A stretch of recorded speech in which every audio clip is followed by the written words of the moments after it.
بسم الله الرحمن الرحيم سلا زكاة الفطر يتوسنا نجر لما استوسنا زكاة الفطر بمن يوم مسلم بهنا قل سبلاي قديتاي هنا نو عند أبزهن يوش علماء فرضنا قديتانو يتوسنا علماء دقمو سنة مؤكدة ويميتت أنها سنة نو بلوال قديتاي يمي هنا بن بهسانات بأزاونت بوطاتوش بمن يوم يبيتسبو أبالات يا بيتسب ل24 ساعات يعيدوا الليل ጨምሮ ቀኑን 24 ሰዓት የሚመገበው ምግብ ካለው ከዛ ውጭ ያለውን ማካፈል ግዴታው ይሆናል።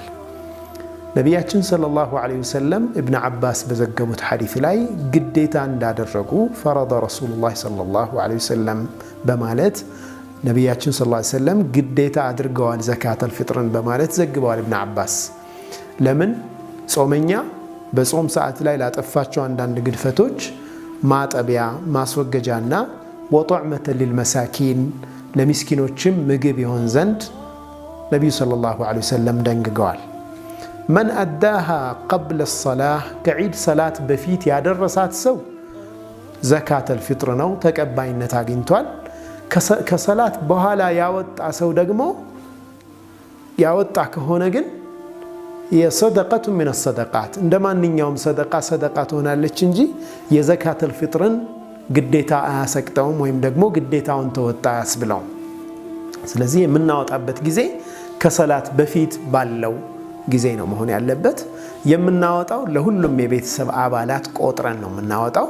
መጠኑን በሚመለከት ነብዩ ሰለላሁ ዐለይሂ ወሰለም ግዴታ ያደረጉት ሰዓ ነው፣ አንድ ቁና ነው። ይህ ቁና ወደ ኪሎግራም ሲቀየር 2.25 ኪሎግራም አንድ ሰዓ ወይም በአማካኝ 2.5 ወይም 2 ኪሎ ከግማሽ በአካባቢው ምግብ ማውጣት ግዴታ ይሆናል። ስንዴ ሊሆን ይችላል፣ ቴምር ሊሆን ይችላል፣ የመሳሰሉት ሊሆኑ ይችላሉ። ዋጋውን ማውጣት ነው የሚሻለው ወይስ ደግሞ እንዳለ ምግቡን ነው መስጠት የሚሻለው ራሱን የሚለው ላይ ዑለማዎች የተለያየ ሐሳብ የሰነዘሩ ቢሆንም ዳሩ ግን ህብረተሰቡ ላይ ያለውን ተጨባጭ አይቶ እንደ ሁኔታው ማውጣትም ይቻላል። ምክንያቱም ሰዎች ገንዘብ ተሰጧቸው የሚፈልጉትን ነገር ማድረግና የዒድ ቀን ተደስተው መዋል ነው ዋናው መቃሲድ الشريعة ይህ ሸሪዓ የተደነገገበት ዋናው ዓላማ ያ በመሆኑ ያንን ማድረግም ይቻላል፣ ራሱን ምግቡንም መስጠት ይቻላል። በዚህ መልኩ ኢንሻአላህ ዘካተል ፍጥራችን እንድናወጣ አደራላለሁ። በተለይ ደግሞ አሁን ባለንበት ተጨባጭ ተፈናቃይ ወገኖች በየአካባቢው በስተዋል። አብዛኞቹ ሙስሊሞች ናቸው።